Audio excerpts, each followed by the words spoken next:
नमस्कार, plus minus कार्यक्रम में आपका स्वागत है। दोस्तों, आप देख रहे हो हमारी आज खास पेशकश दास्ताने 6 दिसंबर। 6 दिसंबर देश के इतिहास में बेहद खास दिन है। 29 वर्ष पहले 6 दिसंबर 1992 को अयोध्या में लाखों कार सेवकों ने बाबरी विवादित ढांचा गिरा दिया था। इसके बाद देश भर में सांप्रदायिक दंगे भड़क उठे थे, हजारों लोग मारे भी गए थे।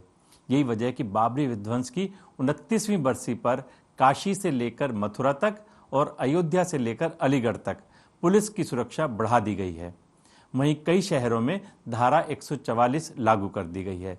मथुरा और मेरठ में हिंदूवादी नेताओं पर नजर रखी जा रही है।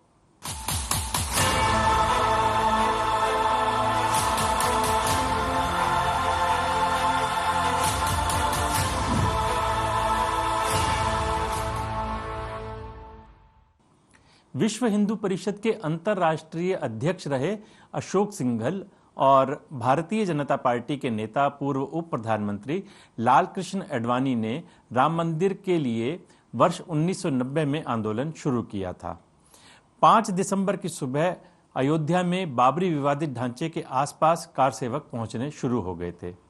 उस दौरान सुप्रीम कोर्ट ने विवादित ढांचे के सामने सिर्फ भजन कीर्तन करने की अनुमति दी थी, लेकिन 6 दिसंबर को भीड़ उग्र हो गई और देखते ही देखते बाबरी विवादित ढांचे के तीनों गुंबदों को गिरा दिया गया, जिससे पूरा देश दहल उठा था। इस घटना के तुरंत बाद देश भर में सांप्रदायिक दंगे भड़क उठे, हजारों लोग मारे गए। इस घटना पर हम बातचीत करते हैं कुछ वरिष्ठ नेताओं से और विशेषज्ञों से। देखते हैं उनका क्या रिएक्शन है, वो क्या सोचते हैं आज 29 वर्ष बाद। लेकिन उससे पहले एक रिपोर्ट। लाठी डंडे खाएंगे, मंदिर वहीं बनाएंगे, इस नारे के साथ शुरुआत हुई राजनीति की जंग। धुएं के इस गुबार में किसी का विध्वंस था तो किसी के न्याय की परिभाषा थी। उस रोज क्या हुआ, क्यों हुआ और कैसे हुआ, और फिर ब्यौरा कोर्ट में दर्ज हुआ। कहानी 6 दिसंबर 1992 की। अयोध्या, जहां राम नाम के साथ एक श्रद्धा है तो एक तरफ सियासत भी। 6 दिसंबर 1992 में सिर्फ विवादित ढांचा ही नहीं रहा था, जबकि कांग्रेसी और गैर कांग्रेसी राजनीति के बीच दीवार भी ढह गई थी। न कानून न प्रशासन, पूरी अयोध्या कार सेवकों के जुनून के हवाले थी। देश भर से इकट्ठा हुए करीब 2.5 लाख लोग जो राम मंदिर के समर्थक थे, वो अयोध्या में ऐसे घुसे मानो जैसे कि गलियों में सैलाब बनकर बहने लगे हो। कई हाथों में धारदार हथियार थे, पर उन्हें रोकने वाला कोई नहीं था। दोपहर होते होते विवादित स्थल पर भीड़ आक्रामक होती चली गई। देखते ही देखते विवादित ढांचा मलबे में तब्दील हो गया और इसी के साथ देश की राजनीति धर्म के रंग में रंगती चली गई। भारतीय जनता पार्टी के वरिष्ठ नेता लाल कृष्ण आडवाणी ने सोमनाथ से राम रथ यात्रा निकालकर एक नई मिसाल पेश की। 1991 में कांग्रेस दिल्ली की सत्ता में वापस आ गई और पीवी नरसिम्हा राव प्रधानमंत्री बने। लेकिन राम मंदिर आंदोलन के चलते उत्तर प्रदेश में पहली बार कल्याण सिंह के नेतृत्व में बीजेपी की सरकार बनी। कल्याण सिंह ने सुप्रीम कोर्ट में हलफनामा देकर विवादित स्थल की सुरक्षा का वादा किया। इनका हौसला बढ़ाने के लिए कल्याण सिंह ने घोषणा कर दी थी कि पुलिस कार सेवकों पर गोली नहीं चलाएगी।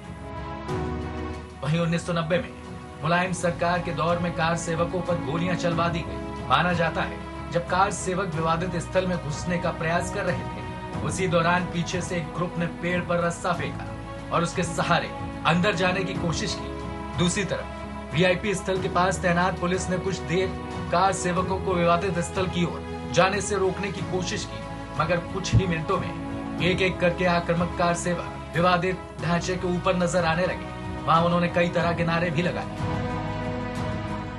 शाम होने तक राम जन्मभूमि थाने में 2 अलग-अलग एफआईआर दर्ज कराई गई। उस एफआईआर में लाखों कार सेवकों के अलावा लाल कृष्ण आडवाणी, जोशी, उमा भारती, विनय कटियार जैसे नेताओं के खिलाफ केस दर्ज किया गया। इस केस को प्राइम नंबर 198 के तहत आरोपियों पर भड़काऊ भाषण देने समेत कई अन्य आरोपों पर मुकदमा दर्ज किया गया। दरअसल ढांचा गिरने के दिन ही दूसरी एफआईआर राम जन्मभूमि पुलिस आउटपोस्ट के इंचार्ज गंगा प्रसाद तिवारी ने शाम 5:25 पर दर्ज कराई थी। उन्होंने अपने बयान में कहा था करीब सुबह 10 बजे जब वो कार ड्यूटी पर तैनात थे और विश्व हिंदू परिषद कार सेवा आयोजित कर रही थी, उसी वक्त इस निर्णय की घोषणा हुई। इसके बाद कार सेवकों में रोष फैल गया। विश्व हिंदू परिषद के सर्वोच्च नेता कार सेवक पुरम पहुंचे तो उत्तेजित कार सेवकों ने उन्हें घेर कर काफी बुरा भला कहा। कार सेवकों का कहना था कि नेता लोग कुछ भी कहें, हम तो असली कार सेवा करके ही जाएंगे। शाम को कार सेवकों ने कई टीवी रिपोर्टर और कैमरा वालों के साथ भी मारपीट की। व्यवस्था लाचार रही, कानून बेबस रहा। पूरा विवादित स्थल कार सेवकों के हवाले था। ना तो अयोध्या की कहानी यहाँ से समाप्त हुई, ना तो अयोध्या का किस्सा यहाँ से शुरू होता है, जो आज भी लोगों में धर्म के नाम की असमानता को पैदा करता है। बेशक राम मंदिर के निर्माण का निर्णायक दौर शुरू हो चुका हो, लेकिन देश की सियासत में अभी ये मुद्दा विराम लेता नजर नहीं आ रहा। बीजेपी से अभी 2022 के यूपी चुनाव में भुनाने की तैयारी में ही नहीं, बल्कि साल 2024 तक की तैयारी करके बैठी है।